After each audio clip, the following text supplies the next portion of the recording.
Entre les mains du Premier ministre de la Transition, la mouture finale du projet de constitution adopté en Conseil de ministres ce jour.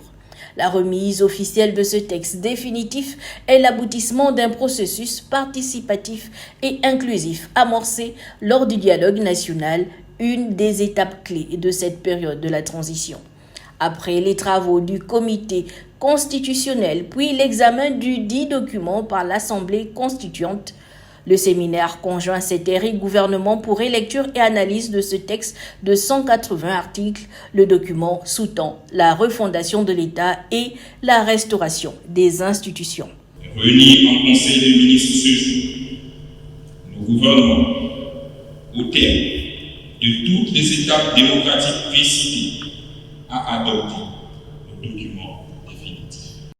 Ce document sera soumis à l'appréciation de l'ensemble du peuple gabonais par référendum. Mesdames et messieurs, s'agissant de l'inclusion, elle est le maître mot de cette transition.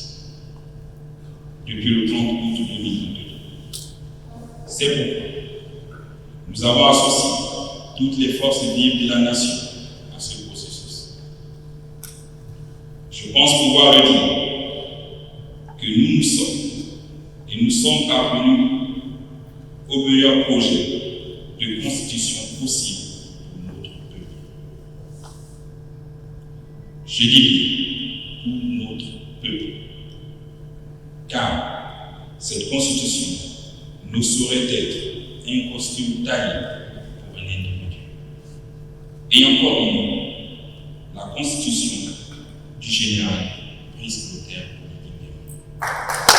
Le présent projet redéfinit le nouveau système politico-institutionnel et place les intérêts supérieurs de la nation au-dessus de tout.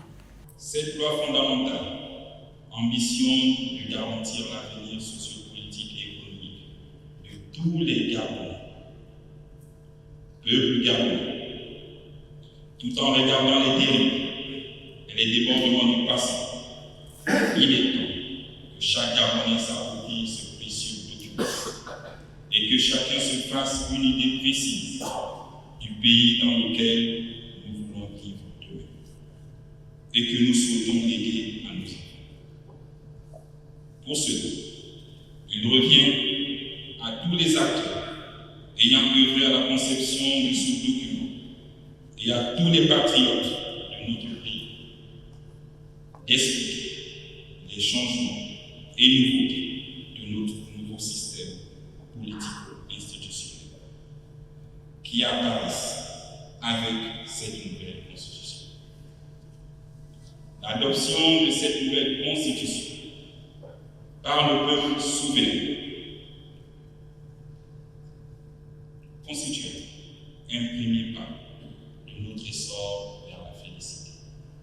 Adopté en Conseil de ministres, celui-ci fera l'objet d'une vaste campagne d'information et de vulgarisation sur l'ensemble du territoire national avant de le soumettre à l'appréciation du peuple souverain au cours du référendum prochain.